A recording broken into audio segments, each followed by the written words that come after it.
झुरमुट नाम के एक गांव में एक विधवा औरत रमा अपने दो बेटों राघव और सूरज के साथ रहती थी। नदी से मछली पकड़कर उसे बाजार में बेचकर ही उनका घर चलता था। एक दिन रमा बहुत बीमार पड़ गई। अब कैसे मछली पकड़ूंगी और कैसे घर चलाऊंगी?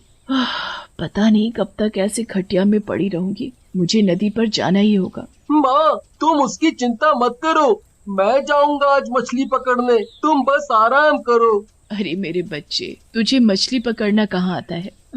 तू रहने दे, मुझे ही जाने दे। इतने में वहाँ सूरज भी आ जाता है। आपको कहीं जाने की जरूरत नहीं माँ, राघव अकेला नहीं है, मैं भी उसके साथ जाऊंगा मछली पकड़ने। अब तुम इतना बोल ही रहे हो तो जाओ, पर ध्यान से उतरना नदी में। दोनों भाई हाथ में लकड़ी का टोकरा लिए नदी पर जाने के लिए निकल पड़ते हैं। नदी पर पहुँचते ही दोनों टोकरे से मछली पकड़ना शुरू कर देते हैं। सूरज मछली पकड़ते पकड़ते नदी के बिल्कुल बीचों बीच पहुंच जाता है। तभी अचानक नदी के पानी का बहाव तेज हो जाता है और सूरज डूबने लगता है। बचाओ बचाओ, राघव मुझे बचाओ, मैं डूब रहा हूँ। अरे अरे अरे, कोई बचाओ मेरे भाई को, वो डूब रहा है। अरे कोई तो बचाओ। सूरज को बचाने के लिए कोई भी आगे नहीं बढ़ा। मैं अभी आ रहा हूँ तुम्हारे पास, मैं तुम्हें बचा लूंगा, बस डटकर वहीं खड़े रहना तुम। जितनी देर में राघव सूरज को बचा पाता उतनी देर में सूरज पानी के साथ आगे बह गया। राघव भी उसके पीछे पीछे तैरता हुआ उसके पीछे चले जा रहा था। दोनों बहते बहते काफी दूर निकल गए थे और अचानक दोनों डूब गए। डूबने की वजह से दोनों मर गए। मरते ही दोनों भाई भूत बन जाते हैं। ये क्या हो गया भाई, हम दोनों भूत कैसे बन सकते हैं? तुम मुझे बचाने के लिए नदी में क्यों कूदे? मुझे बचाने के चक्कर में तुम भी मेरे साथ मर गए और भूत बन गए। अब हमारी माँ का क्या होगा? उसे हमारे बारे में पता चला तो उस बेचारी पर क्या बीतेगी? हम दोनों मरने के बाद भी एक साथ हैं, इससे अच्छी बात क्या होगी? और बात रही माँ की, वो अपने आप को संभाल लेगी। सभी लोग खड़े खड़े तमाशा देख रहे थे, मदद के लिए कोई आगे नहीं बढ़ा। उन सबको मैं इसी पानी में डुबा डुबा कर मार दूंगा। वहाँ गगन भागता हुआ रमा के पास जाता है। वहाँ क्या हुआ? इतना क्यों हाँफ रहे हो? आराम से बोलो, क्या बात है? रमा बहन, वहाँ नदी में तुम्हारे दोनों बेटे मछली पकड़ते पकड़ते डूब गए और डूबने की वजह से उनकी मौत हो गई। बेटों के मरने की बात सुनकर रमा नदी पर दौड़ती हुई जाती है। वहाँ अपने बेटों को मरा देख बहुत रोती है। रो रो कर उसका बुरा हाल था। मरने के बाद भी रमा ने अपने दोनों बेटों को अपने से अलग नहीं किया। उन दोनों को उसने अपने घर के आंगन में गाड़ा और रोज पूरा दिन उनकी ही कब्र के पास बैठकर रोती रहती। एक दिन झोपड़े का किराया लेने भगवान दास रमा के पास पहुंचता है। बहुत दुख हुआ तुम्हारे बेटों के बारे में सुनकर, बेचारे दोनों ही एक साथ मर गए। ऐसे ना बोलिए मालिक, वो मरे नहीं। वो देखो, वो दोनों यही है मेरे पास। शायद ये पगला गई है। अच्छा ठीक है, किराया लेने आया था, लाओ जल्दी मेरे झोपड़े का किराया दो। किराया? इस महीने बिल्कुल भी काम नहीं हुआ, ऊपर से मेरे बच्चे मुझे छोड़कर चले गए मालिक।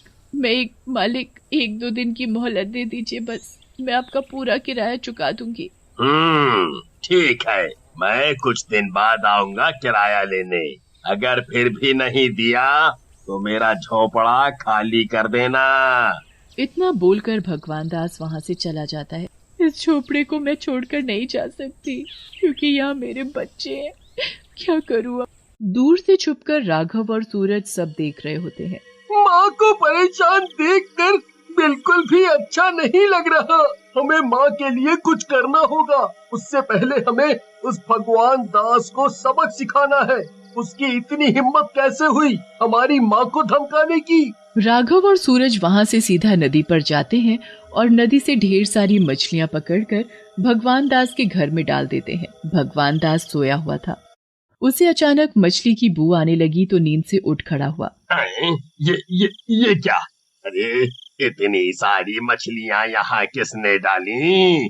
राम राम राम राम, धर्म भ्रष्ट कर दिया मेरा सारा। अरे किसकी इतनी हिम्मत, सामने क्यों नहीं आता? तभी राघव भगवान दास के सामने आकर खड़ा हो जाता है। भूत भूत, अरे भूत! राघव का भूत देख भगवान दास पीछे की तरफ भागने लगता है, पर उसके पीछे सूरज का भूत खड़ा था। भूत!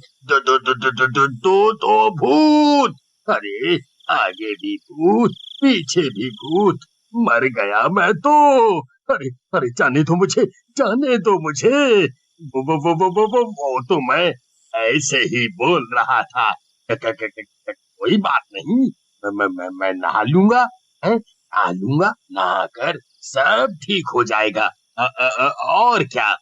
हाँ, आज के बाद तुम उस विधवा औरत को परेशान नहीं करोगे किराए के लिए। ठीक है, किराया तो क्या, मैं उस तरफ देखूंगा भी नहीं अब। फिर वो दोनों भूत वहाँ से चले जाते हैं नदी पर मछली पकड़ने अपनी माँ के लिए।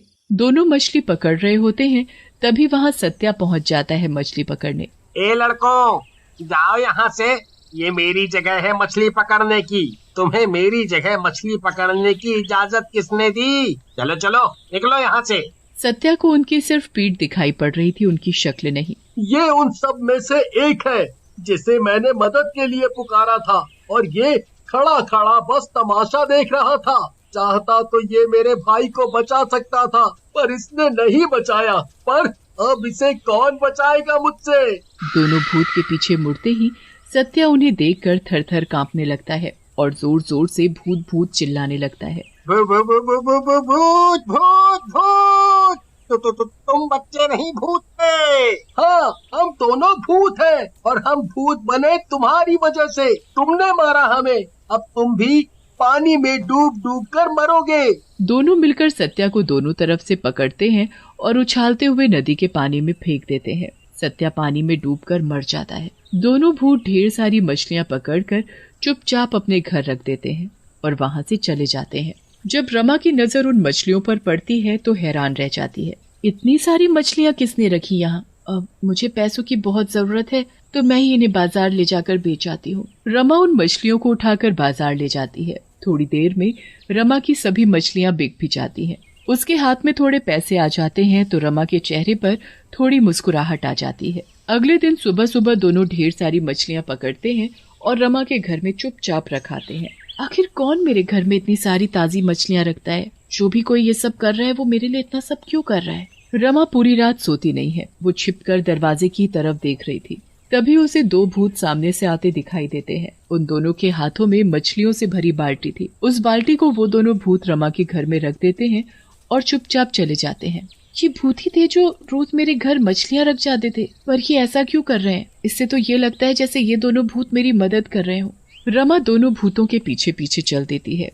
वो दोनों भूत नदी में जाते हैं और फिर से मछलियां पकड़ने लगते हैं। सुबह का वक्त था तो नदी पर इतनी जल्दी कोई नहीं आया था। तभी रमा पीछे से आवाज देती है, तुम दोनों भूत मेरी मदद क्यों कर रहे हो? माँ की आवाज सुनते ही दोनों भूतों की आंखों में आंसू भर जाते हैं। मैंने कुछ पूछा है तुम दोनों से? तुमने हमें पहचाना नहीं क्या? बहुत दिनों बाद ये मीठी आवाज सुनने को मिली है। दिखने में तुम भूत हो, मैं तुमसे नहीं डरती। अगर तुम मुझे मार भी दो तो मुझे कोई गम नहीं। हम अपनी माँ को कैसे मार सकते हैं? कैसे मार सकते हैं? ये तुम क्या बोल रहे हो? किसकी माँ? माँ, तुमने हमें पहचाना नहीं। मैं राघव हूँ और ये सूरज। हम तुम्हारे बेटे हैं। इस नदी में डूबने की वजह से हम दोनों मर गए और भूत बन गए। रमा दोनों भूतों को तुरंत पहचान गई। ये सब मेरी वजह से हुआ है। अगर मैं उस दिन तुम दोनों को मछली पकड़ने के लिए नदी पर नहीं जाने देती तो आज ये सब नहीं होता। माँ, अब भी तो हम तुम्हारे पास ही है ना? अब तुम दोनों मुझे छोड़कर कभी नहीं जाना, हमेशा मेरे साथ ही रहना।